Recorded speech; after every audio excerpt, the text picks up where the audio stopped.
Hey fish friends, Zenzo with Tazawa Tanks, back with another video. So how's everybody doing? Hope you're doing well. I want to thank you guys for tuning in and watching my channel.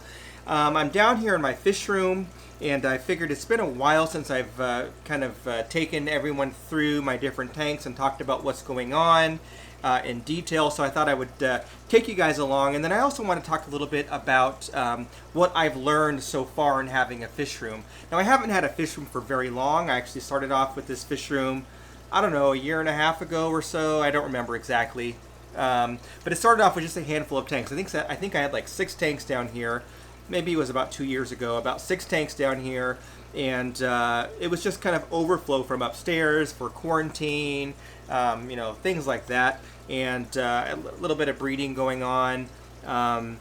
And then I thought, well, why don't I kind of expand my fish room? I needed some additional tanks for my service business when I buy fish for customers and need to quarantine them and house them, or if I have to rescue fish. So then I had about a dozen down here, and then I went a little crazy. So we are up to, I don't remember exactly, I want to say we have like 26 or 27 tanks down here in the fish room, and then we've got a handful upstairs. But anyway, what I'll do is I'll kind of take you through and show you the different tanks.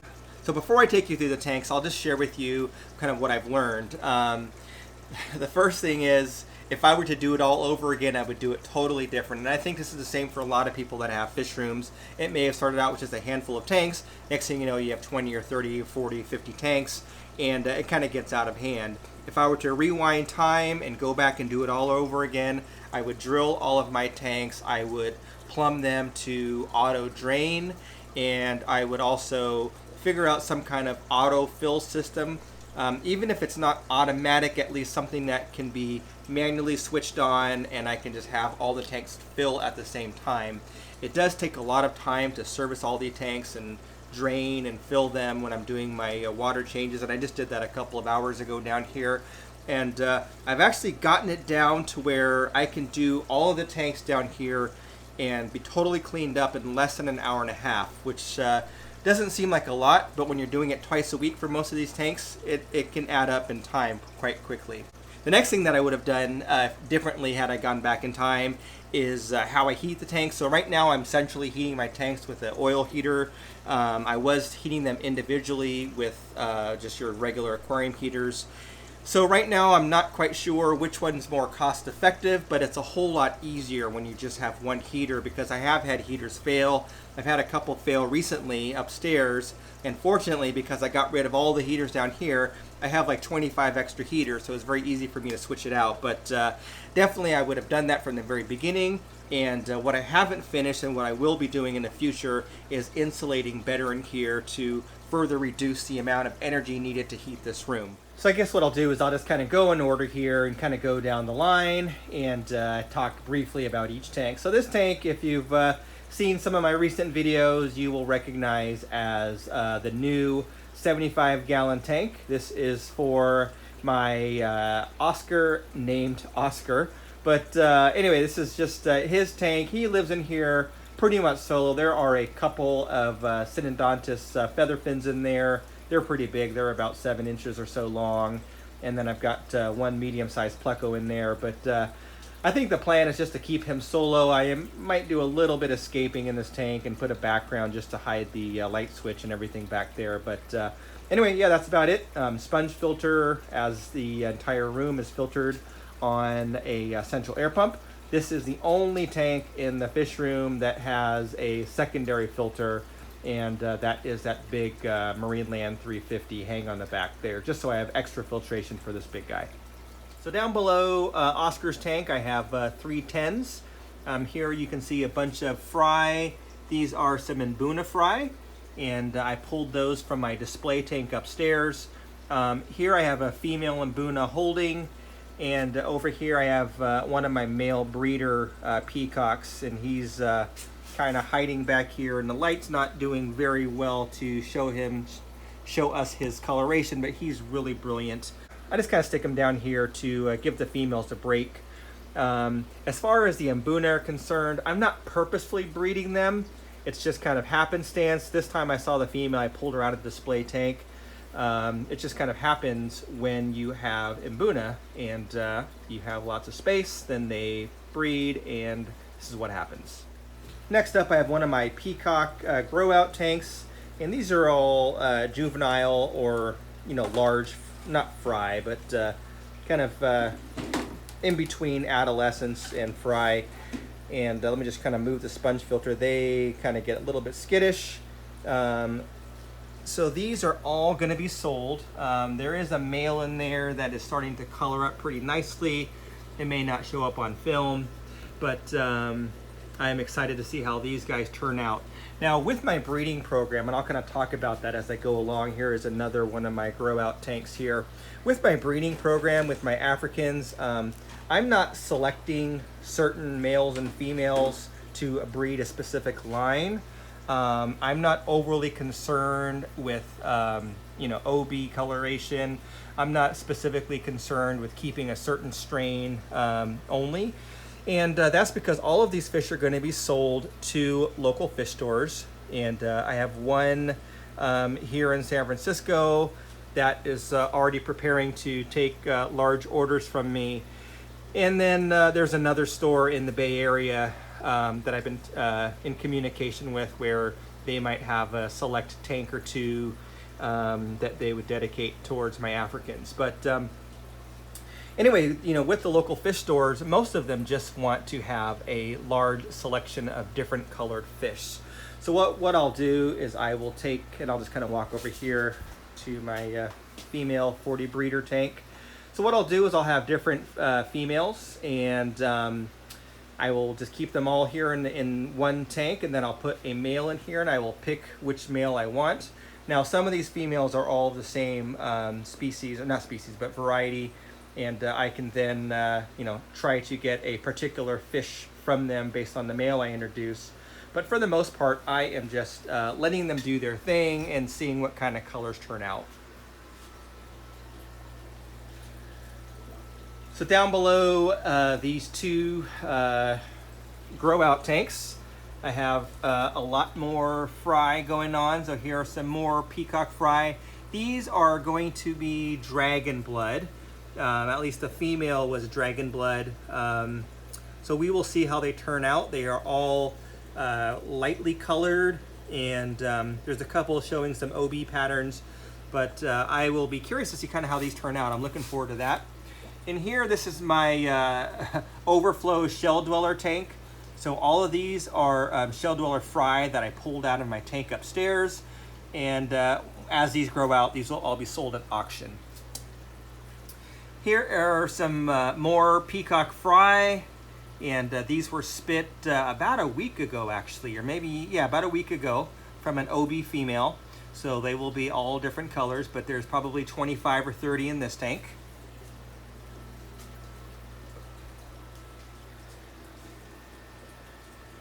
This is kind of a fun tank that I've been kind of playing around with just to figure out what I want to do. But I've got my Paradise Gourami in here, got some floating plants, I got a Pontigeton, and recently I introduced these long-finned Aeneas Corridoras. So I got these from Carlos at Backyard Aquatics, and looking forward to seeing these guys grow up and grow longer, and maybe spawn. Down below, another tank holding a female peacock, and she has a mouthful of eggs. So again, she's OB, and I really enjoy OBs because you never know what you're going to get. Kind of like a box of chocolates with Forrest Gump. But anyway, so we'll see you know, how many she spits and what they end up looking like.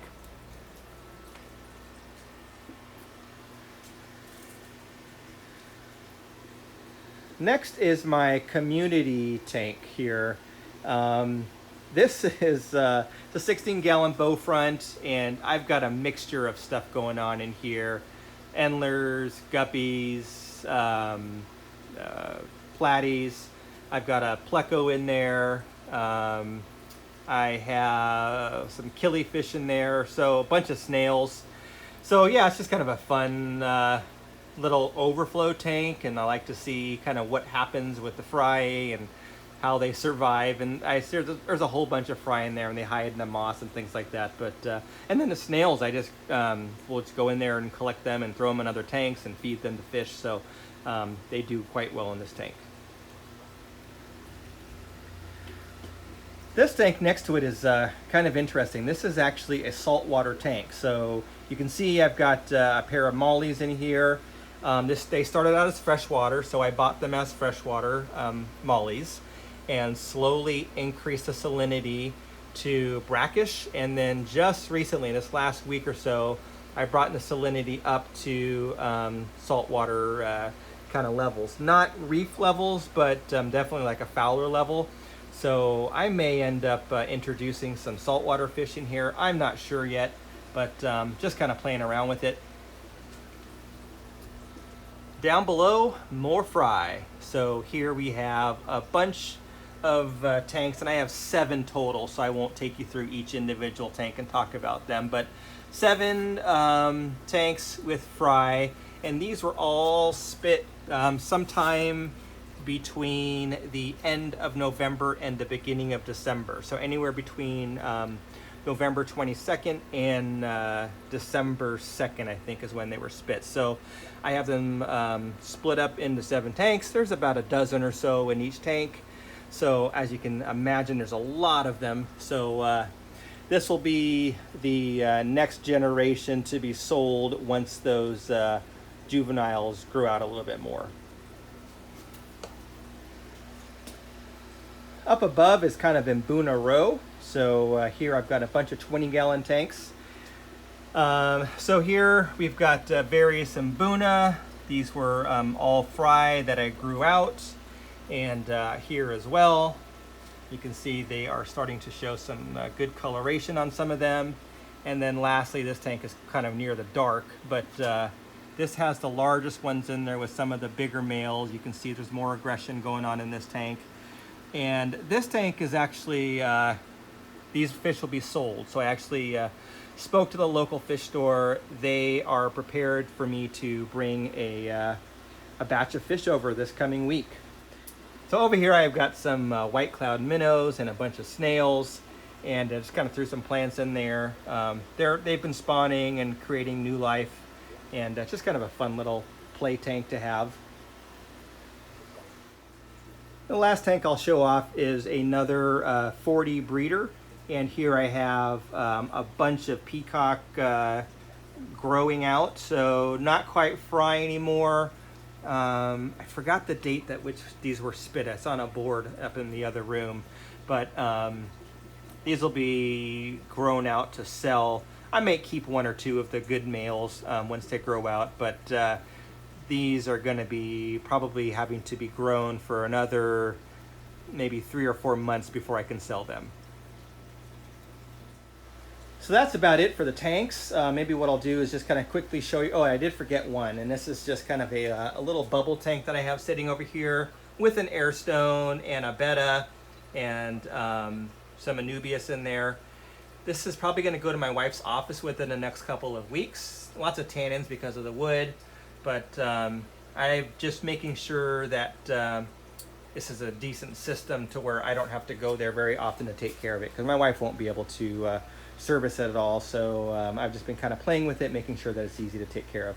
But anyway, I'll kind of take you through the fish room. That blue barrel is a 30-gallon drum filled with fresh water. It's kind of my emergency water supply if anything happens and I need water.